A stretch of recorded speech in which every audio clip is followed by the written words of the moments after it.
कोई भी पार्टी के कोई भी नेता से मेरे पार्टी के प्रवेश के बारे में मेरी कभी भी कोई भी बात नहीं हुई। राहुल गांधी जी को तो मैंने प्रत्यक्ष रूप में कभी देखा तक नहीं। मैं इस चैनल पर मानहानि का दावा ठोकने वाली हूँ। मेरे पिता के संस्कार मुझ में है।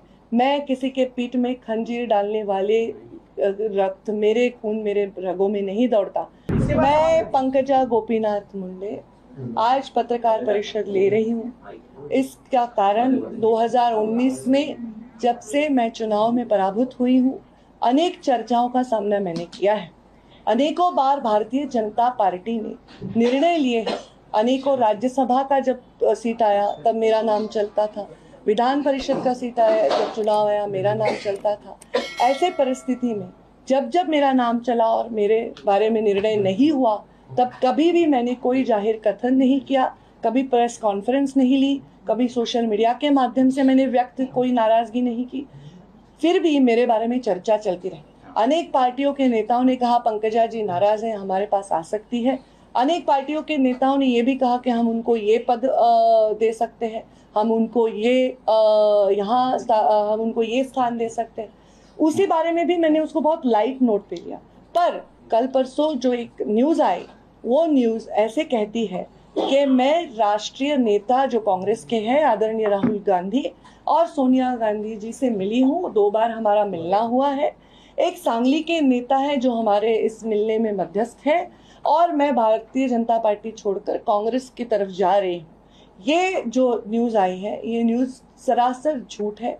ये न्यूज़ नहीं, मैं ये आपको शपथ पूर्व ईश्वर साक्ष्य कह सकती हूँ, क्योंकि आजकल शपथ पूर्व ईश्वर साक्ष्य हर कोई शपथ लेता है, पर वो उससे कितना प्रामाणिकता से उससे जुड़ा हुआ है मैं नहीं जानती। पर मैं आज ये सबके सामने कहती हूँ, कोई भी पार्टी के कोई भी नेता से मेरे पार्टी के प्रवेश के बारे में मेरी कभी भी कोई भी बात नहीं हुई। राहुल गांधी जी को तो मैंने प्रत्यक्ष रूप में कभी देखा तक नहीं। सोनिया गांधी जी को मैंने कभी देखा तक नहीं। ऐसा भी कभी नहीं हुआ है कि वो एक शहर में है और मैं शहर में। जब ये न्यूज़ आई उस समय मैं अपने मध्य प्रदेश के भारतीय जनता पार्टी के कार्यक्रमों में अपने कार्यकर्ताओं के साथ थी, और ये न्यूज़ जब आई तब मुझे इस बारे में बहुत पीड़ा हुई, क्योंकि आज तक ऐसी न्यूज़ आती थी कि इनका ऑफर है, मैं उसको लाइट नोट पे लेती थी। पर ये जो न्यूज़ है ये कहती है कि उनके पास ये मालूमात है, उनके पास ऐसे सूत्र कहते हैं, और एक क्वेश्चन मार्क डाल दिया कि क्वेश्चन मार्क डालने से लीगल सब सही हो गया। मैं इस चैनल पर मानहानि का दावा ठोकने वाली हूँ, क्योंकि मेरा करियर कौड़ी मोल नहीं है। लाखों लोग मुझसे जुड़े हुए हैं, उनके भवितव्य मुझसे जुड़े हुए हैं, और मेरी गरिमा, मेरी प्रतिष्ठा और मेरी इंटीग्रिटी भी इसमें चैलेंज होती है। मेरे सिर्फ पॉलिटिकल जगत में नहीं, सिने जगत में मेरे दोस्त हैं, उद्योग जगत में मेरे बहुत सारे मित्र परिवार हैं। आज वो सब मुझे ये सवाल पूछ रहे हैं। इतना ही नहीं, मेरा बेटा कहता है मम्मा ये न्यूज़ आ गया, ये सही नहीं है, पर ऐसा न्यूज़ कैसे आ गया। ये मेरे पर्सनैलिटी पर उठा हुआ सवाल है, और ये कौन कर रहा है। इस देश के गृह मंत्री है अमित शाह, प्रधानमंत्री नरेंद्र मोदी है। मेरा जैसा सूक्ष्म पार्टी का जीव अगर ऐसी कोई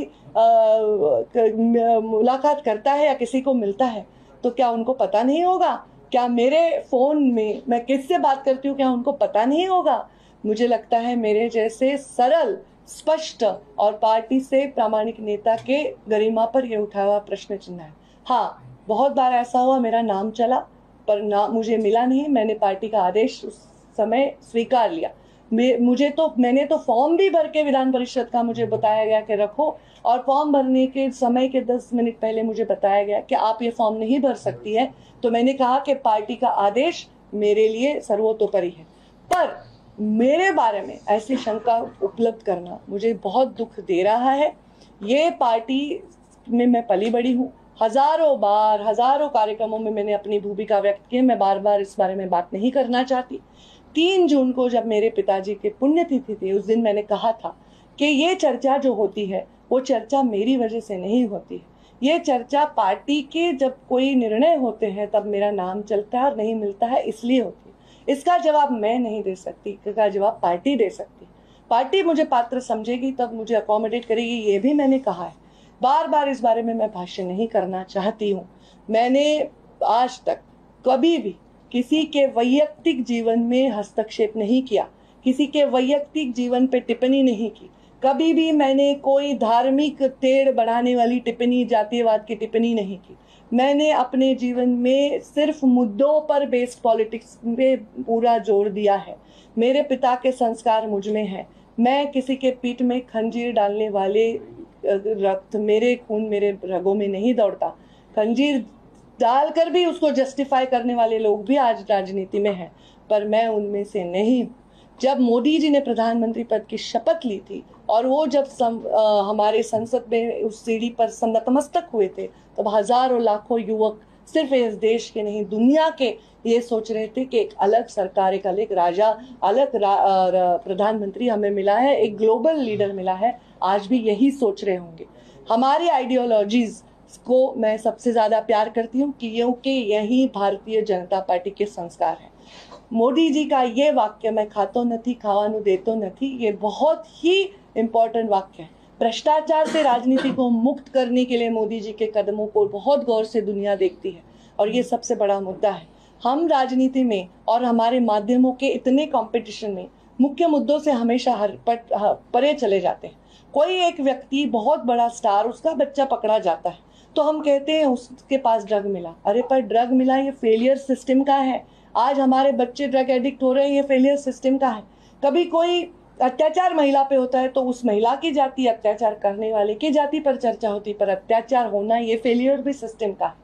कोई इंफॉर्मेशन कोई बड़ा व्यक्ति अपने पास रखता है और बोलता है मैं किश्तों में दूंगा, तो ये भी जनता के अधिकारों के ऊपर एक उसका खंडन करने जैसी बात हुई।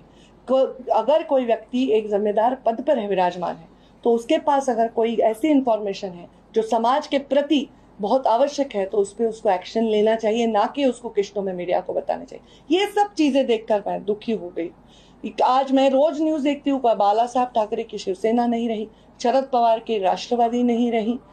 मैं सोचती हूँ कल लोगों को ये कहने पर मजबूर ना करना, ये हमारा काम है कि पंडित दीनदयाल जी उपाध्याय और अटल जी की भाजपा नहीं रही, ये हमारा कर्तव्य है। मैं उस भाजपा की सदस्य थी, उस भाजपा की सदस्य हूँ और उस संस्कारों में पली बड़ी हूँ। मेरे साथ जो हुआ वो बहुत ही मुझे दुख देता है, वेदना देता है। जब भी मुझे कुछ करना है मैं डंके के चोट पर करती। लाखों लोग मेरे से जुड़े हुए हैं, हजारों लोग मुझ पर आज देख रहे हैं इसको। मैं सबसे यही कहूँगी कि मेरे प्रवास में आपने मुझे साथ दिया, उसके लिए आभार। और आप हमेशा मुझे साथ तभी दे जब मैं सच्चाई और मैं गरिमा के साथ काम करूं।